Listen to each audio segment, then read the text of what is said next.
मेरे प्यारे देशवासियों, नमस्कार। मन की बात में आपका स्वागत है। लेकिन आज 26 नवंबर हम कभी भी भूल नहीं सकते हैं। आज के ही दिन देश पर सबसे जघन्य आतंकी हमला हुआ था। आतंकियों ने मुंबई को, पूरे देश को थर्रा कर रख दिया था। लेकिन ये भारत का सामर्थ्य है कि हम उस हमले से उबरे और अब पूरे हौसले के साथ आतंक को कुचल भी रहे हैं। मुंबई हमले में अपना जीवन गंवाने वाले सभी लोगों को मैं श्रद्धांजलि देता हूं। इस हमले में हमारे जो जांबाज वीरगति को प्राप्त हुए, देश आज उन्हें याद कर रहा है। मेरे परिवारजनों, 26 नवंबर का आज का ये दिन एक और वजह से भी अत्यंत महत्वपूर्ण है। 1949 में आज ही के दिन संविधान सभा ने भारत के संविधान को अंगीकार किया था।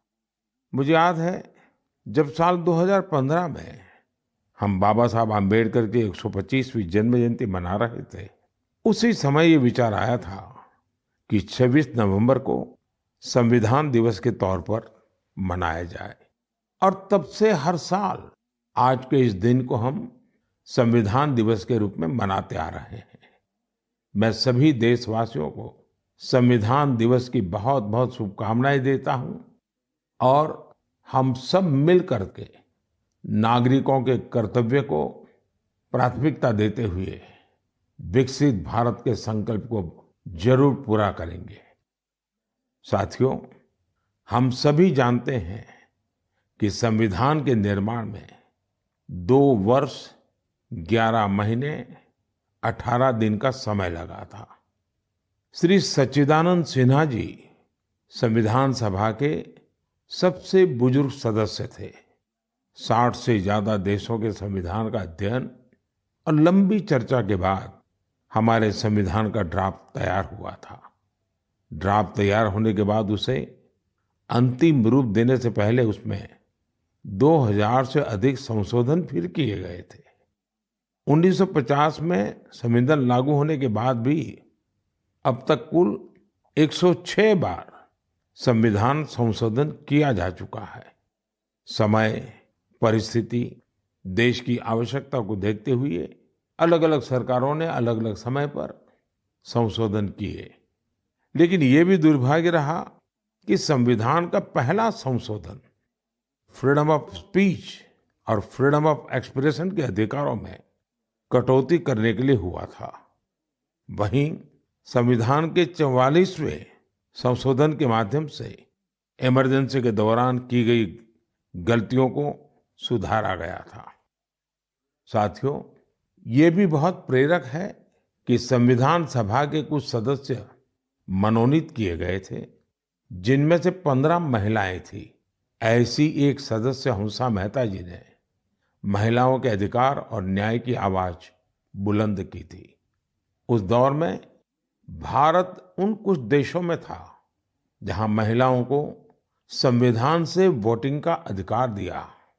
राष्ट्र निर्माण में जब सबका साथ होता है, तभी सबका विकास भी हो पाता है।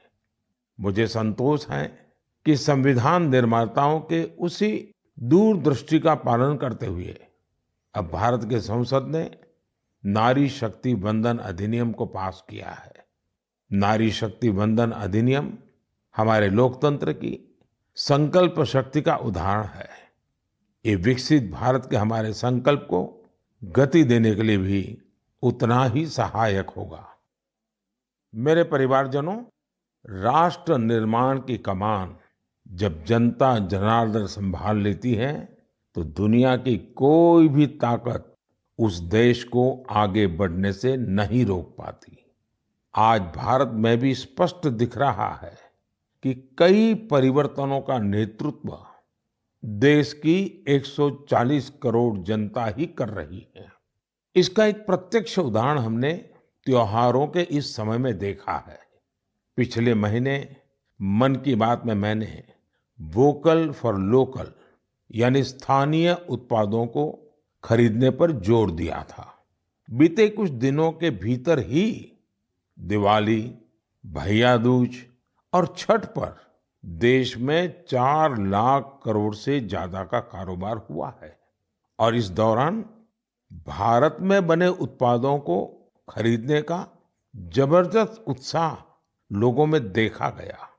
अब तो घर के बच्चे भी दुकान पर कुछ खरीदते समय ये देखने लगे हैं कि उसमें मेड इन इंडिया लिखा है या नहीं लिखा है।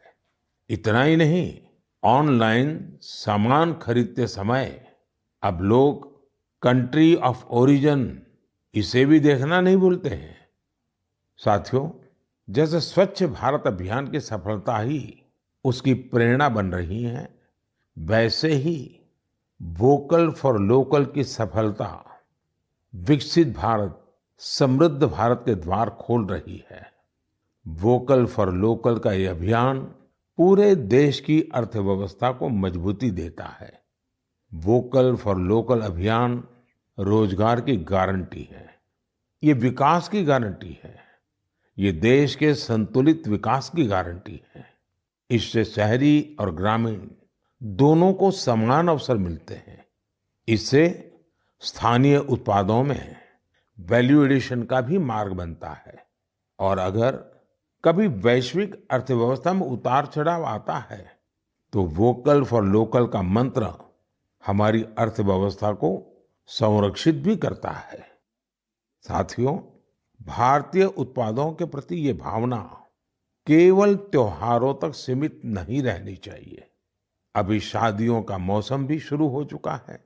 कुछ व्यापार संगठनों का अनुमान है कि शादियों के इस सीजन में करीब 5 लाख करोड़ रुपए का कारोबार हो सकता है। शादियों से जुड़ी खरीदारी में भी आप सभी भारत में बने उत्पादों को ही महत्व दें। और हाँ, जब शादी की बात निकली है, तो एक बात मुझे लंबे अरसे से कभी-कभी बहुत पीड़ा देती है। और मेरे मन की पीड़ा मैं मेरे परिवारजनों को नहीं कहूंगा तो किसको कहूंगा? आप सोचिए, इन दिनों ये जो कुछ परिवारों में विदेशों में जाकर के शादी करने का जो एक नया ही वातावरण बनता जा रहा है, क्या ये जरूरी है क्या? भारत की मिट्टी में, भारत के लोगों के बीच अगर हम शादी ब्याह मनाएं, तो देश का पैसा देश में रहेगा। देश के लोगों को आपकी शादी में कुछ न कुछ सेवा करने का अवसर मिलेगा। छोटे छोटे गरीब लोग भी अपने बच्चों को आपकी शादी की बातें बताएंगे। क्या आप वोकल फॉर लोकल के इस मिशन को विस्तार दे सकते हैं? क्यों न हम शादी ब्याह ऐसे समारोह अपने ही देश में करें?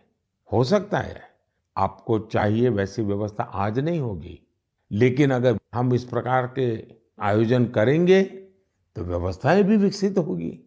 ये बहुत बड़े परिवारों से जुड़ा हुआ विषय है। मैं आशा करता हूं मेरी ये पीड़ा उन बड़े बड़े परिवारों तक जरूर पहुंचेगी।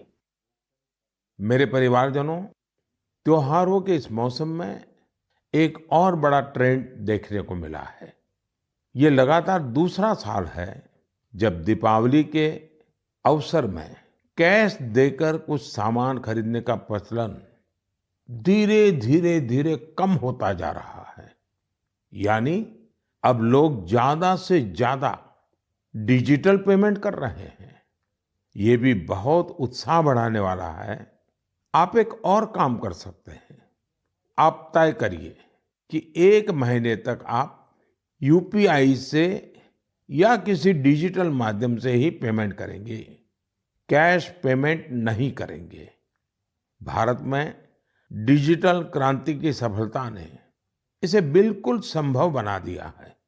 और जब 1 महीना हो जाए तो आप मुझे अपने अनुभव, अपनी फोटो जरूर शेयर करिएगा।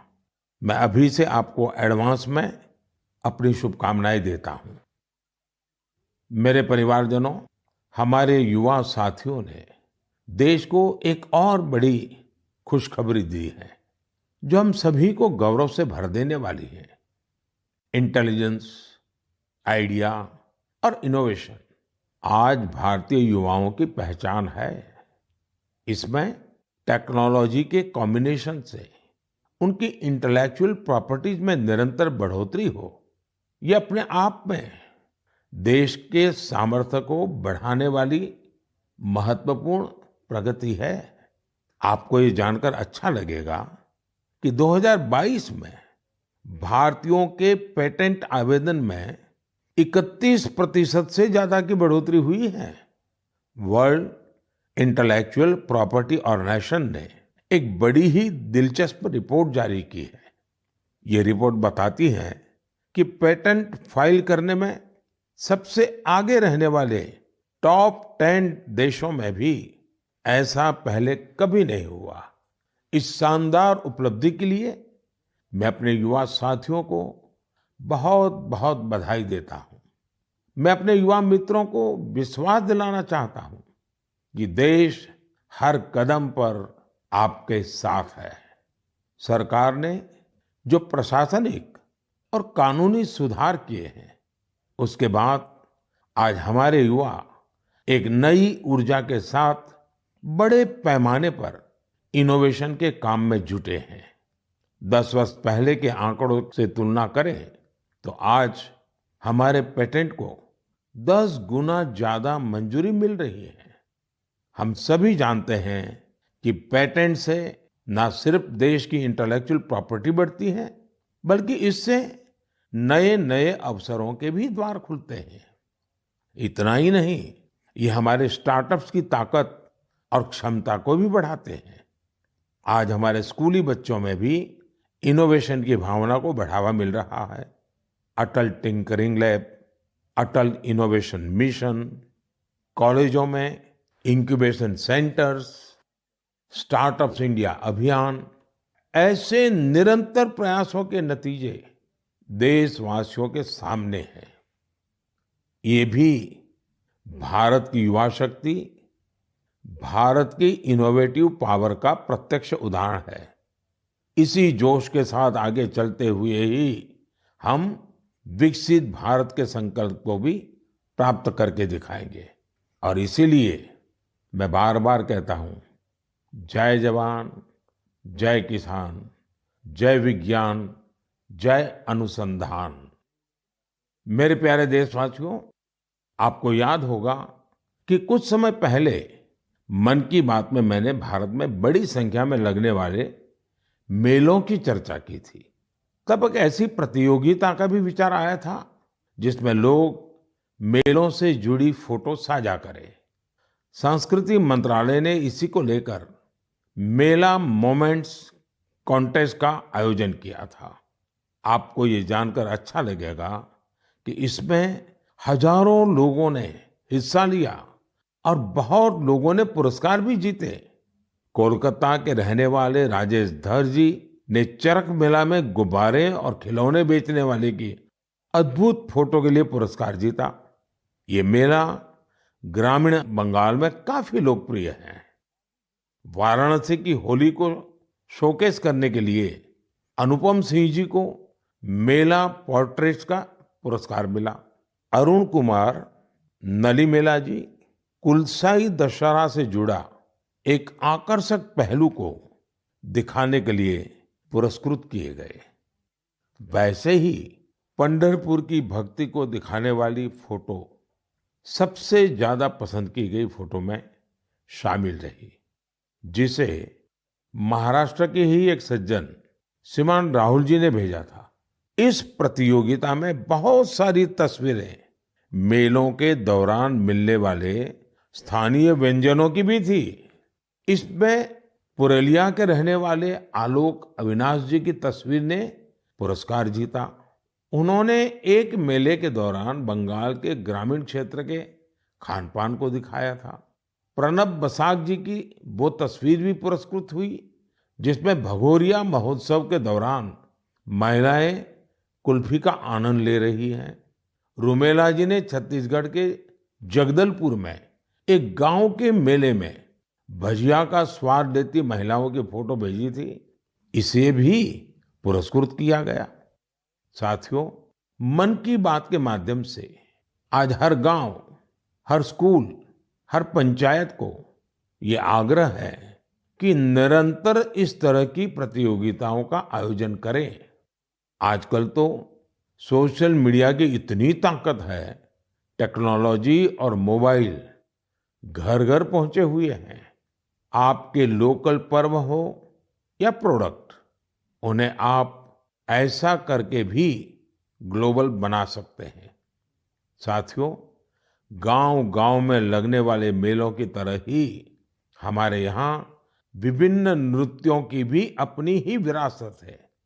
झारखंड, उड़ीसा और बंगाल के जनजातीय इलाकों में एक बहुत प्रसिद्ध नृत्य है जिसे छऊ के नाम से बुलाते हैं। 15 से 17 नवंबर तक एक भारत श्रेष्ठ भारत की भावना के साथ श्रीनगर में छऊ पर्व का आयोजन किया गया। इस कार्यक्रम में सबने छऊ नृत्य का आनंद उठाया। श्रीनगर के नौजवानों को छऊ नृत्य की ट्रेनिंग देने के लिए एक वर्कशॉप का भी आयोजन हुआ।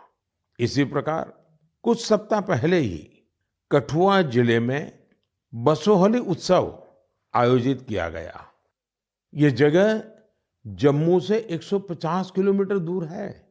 इस उत्सव में स्थानीय कला, लोक नृत्य और पारंपरिक रामलीला का आयोजन हुआ। साथियों, भारतीय संस्कृति की सुंदरता को सऊदी अरब में भी महसूस किया गया। इसी महीने सऊदी अरब में संस्कृत उत्सव नाम का एक आयोजन हुआ। यह अपने आप में बहुत अनूठा था, क्योंकि ये पूरा कार्यक्रम ही संस्कृत में था। संवाद, संगीत, नृत्य, सब कुछ संस्कृत में। इसमें वहां के स्थानीय लोगों की भागीदारी भी देखी गई। मेरे परिवारजनों, स्वच्छ भारत अब तो पूरे देश का प्रिय विषय बन गया है। मेरा तो प्रिय विषय है ही है, और जैसे ही मुझे इससे जुड़ी कोई खबर मिलती है, मेरा मन उस तरफ चला ही जाता है। और स्वाभाविक है, फिर तो उसको मन की बात में जगह मिल ही जाती है। स्वच्छ भारत अभियान ने साफ सफाई और सार्वजनिक स्वच्छता को लेकर लोगों की सोच बदल दी है। ये पहल आज राष्ट्रीय भावना का प्रतीक बन चुकी है, जिसने करोड़ों देशवासियों के जीवन को बेहतर बनाया है। इस अभियान ने अलग अलग क्षेत्र के लोगों, विशेषकर युवाओं को सामूहिक भागीदारी के लिए भी प्रेरित किया है। ऐसा ही एक सराहनीय प्रयास सूरत में देखने को मिला है। युवाओं की एक टीम ने यहाँ प्रोजेक्ट सूरत, इसकी शुरुआत की है। इसका लक्ष्य सूरत को एक ऐसा मॉडल शहर बनाना है जो सफाई और सस्टेनेबल डेवलपमेंट की बेहतरीन मिसाल बने। सफाई संडे के नाम से शुरू हुए इस प्रयास के तहत सूरत के युवा पहले सार्वजनिक जगहों और डुमस बीच की सफाई करते थे। बाद में ये लोग तापी नदी के किनारों की सफाई में भी जी जान से जुट गए। और आपको जानकर के खुशी होगी, देखते ही देखते इससे जुड़े लोगों की संख्या 50,000 से ज्यादा हो गई है। लोगों से मिले समर्थन से टीम का आत्मविश्वास बढ़ा, जिसके बाद उन्होंने कचरा इकट्ठा करने का काम भी शुरू किया। आपको जानकर हैरानी होगी कि इस टीम ने लाखों किलो कचरा हटाया है। जमीनी स्तर पर किए गए ऐसे प्रयास बहुत बड़े बदलाव लाने वाले होते हैं। साथियों, गुजरात से ही एक और जानकारी आई है। कुछ सप्ताह पहले वहां अंबाजी में भादरवी पूनम मेले का आयोजन किया गया था। इस मेले में 50 लाख से ज्यादा लोग आए। ये मेला प्रतिवर्ष होता है। इसकी सबसे खास बात ये रही कि मेले में आए लोगों ने गब्बर हिल के एक बड़े हिस्से में सफाई अभियान चलाया। मंदिरों के आसपास के पूरे क्षेत्र को स्वच्छ रखने का यह अभियान बहुत प्रेरणादायी है। साथियों, मैं हमेशा कहता हूं कि स्वच्छता कोई एक दिन या एक सप्ताह का अभियान नहीं है, बल्कि ये तो जीवन में उतारने वाला काम है। हम अपने आसपास ऐसे लोग देखते भी हैं जिन्होंने अपना पूरा जीवन स्वच्छता से जुड़े विषयों पर ही लगा दिया। तमिलनाडु के कोयम्बटूर में रहने वाले लोगानाथन जी भी बेमिसाल है। बचपन में गरीब बच्चों के फटे कपड़ों को देखकर वे अक्सर परेशान हो जाते थे। इसके बाद उन्होंने ऐसे बच्चों की मदद का प्रण लिया और अपनी कमाई का एक हिस्सा इन्हें दान देना शुरू कर दिया। जब पैसे की कमी पड़ी तो लोगानाथन जी ने टॉयलेट तक साफ किए ताकि जरूरतमंद बच्चों की मदद हो सके। वे पिछले 25 सालों से पूरी तरह समर्पित भाव से अपने इस काम में जुटे हैं और अब तक 1500 से अधिक बच्चों की मदद कर चुके हैं। मैं एक बार फिर ऐसे प्रयासों की सराहना करता हूं। देश भर में हो रहे इस तरह के अनेकों प्रयास न सिर्फ हमें प्रेरणा देते हैं बल्कि कुछ नया कर गुजरने की इच्छा शक्ति भी जगाते हैं। मेरे परिवारजनों, 21वीं सदी की बहुत बड़ी चुनौतियों में से एक है जल सुरक्षा। जल का संरक्षण करना जीवन को बचाने से कम नहीं है। जब हम सामूहिकता की इस भावना से कोई काम करते हैं तो सफलता भी मिलती है। इसका एक उदाहरण देश के हर जिले में बन रहे अमृत सरोवर भी है। अमृत महोत्सव के दौरान भारत ने जो 65,000 से ज्यादा अमृत सरोवर बनाए हैं वो आने वाली पीढ़ियों को लाभ देंगे। अब हमारा ये भी दायित्व है कि जहां जहां अमृत सरोवर बने हैं उनकी निरंतर देखभाल हो, वो जल संरक्षण के प्रमुख स्रोत बने रहें। साथियों, जल संरक्षण की ऐसी ही चर्चाओं के बीच मुझे गुजरात के अमरेली में हुए जल उत्सव का भी पता चला। गुजरात में 12 मास बहने वाली नदियों का भी अभाव है, इसलिए लोगों को ज्यादातर बारिश के पानी पर ही निर्भर रहना पड़ता है। पिछले 20-25 साल में सरकार और सामाजिक संगठनों के प्रयास के बाद वहां की स्थिति में बदलाव जरूर आया है और इसलिए वहां जल उत्सव की बड़ी भूमिका है। अमरेली में हुए जल उत्सव के दौरान जल संरक्षण और झीलों के संरक्षण को लेकर लोगों में जागरूकता बढ़ाई गई। इसमें वाटर स्पोर्ट्स को भी बढ़ावा दिया गया। वाटर सिक्योरिटी के जानकारों के साथ मंथन भी किया गया। कार्यक्रम में शामिल लोगों को तिरंगे वाला वाटर फाउंटेन बहुत पसंद आया। इस जल उत्सव का आयोजन सूरत के डायमंड बिजनेस में नाम कमाने वाले सब्जीभाई धोड़किया के फाउंडेशन ने किया। मैं इसमें शामिल प्रत्येक व्यक्ति को बधाई देता हूँ। जल संरक्षण के लिए ऐसे ही काम करने की शुभकामनाएं देता हूँ। मेरे परिवारजनों, आज दुनिया भर में स्किल डेवलपमेंट के महत्व को स्वीकार्यता मिल रही है। जब हम किसी को कोई स्किल सिखाते हैं तो उसे सिर्फ हुनर ही नहीं देते बल्कि उससे आय का एक जरिया भी देते हैं। और जब मुझे पता चला कि एक संस्था पिछले 4 दशक से स्किल डेवलपमेंट के काम में जुटी है तो मुझे और भी अच्छा लगा। ये संस्था आंध्र प्रदेश के श्रीकाकुलम में है और इसका नाम बेल्जीपुरम यूथ क्लब है।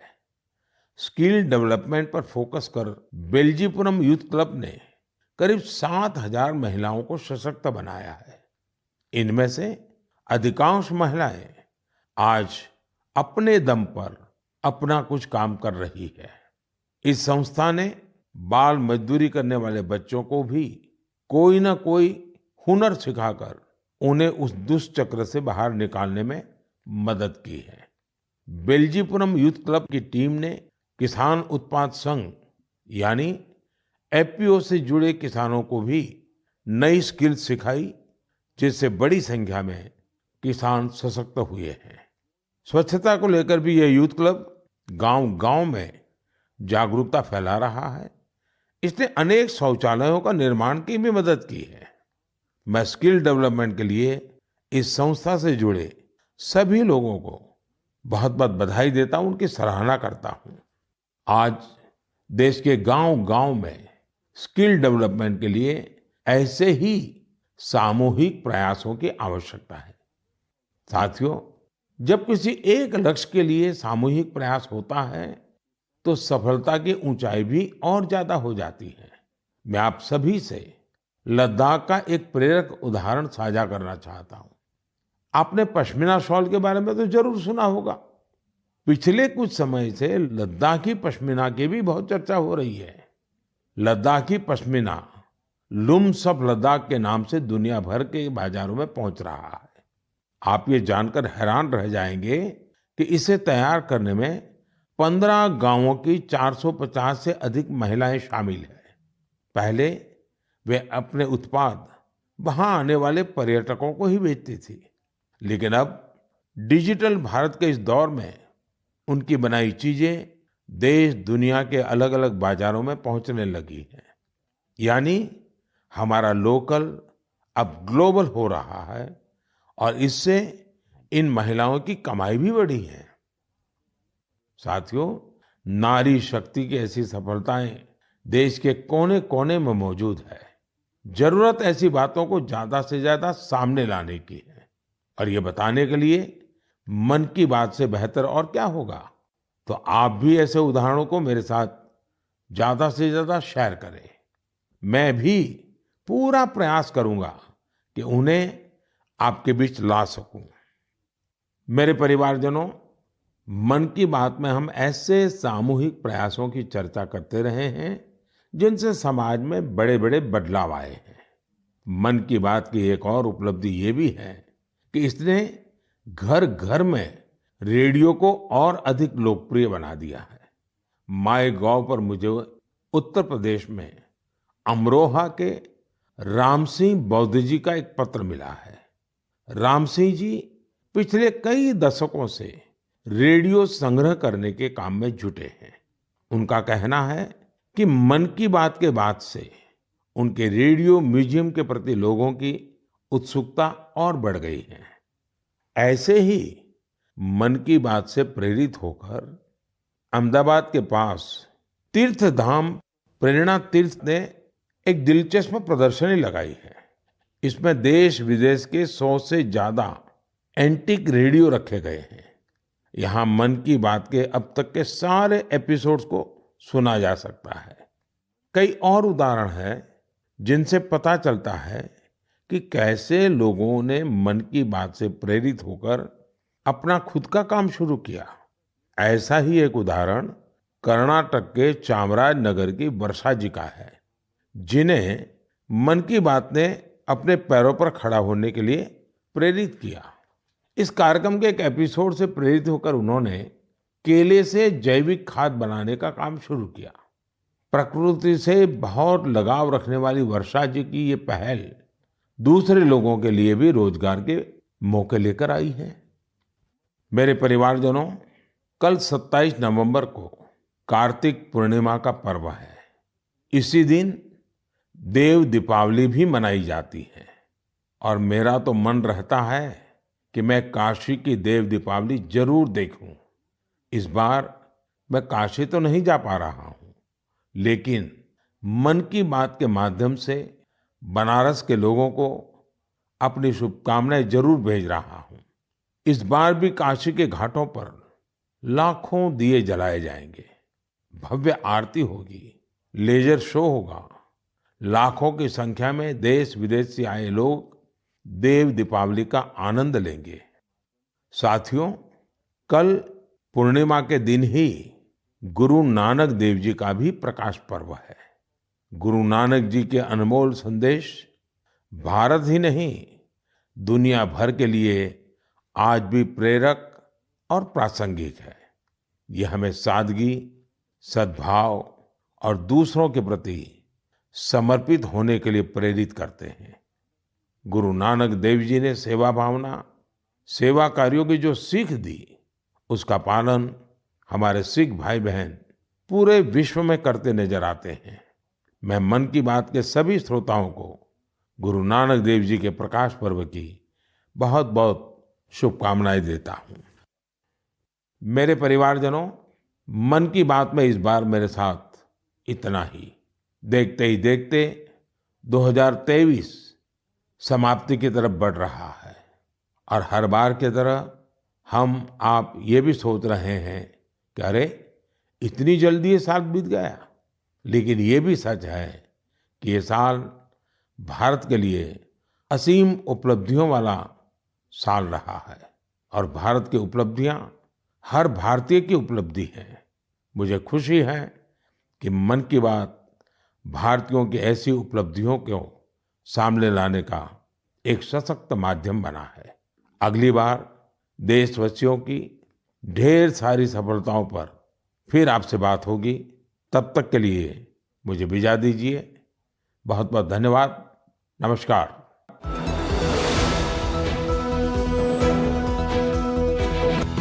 मन की बात के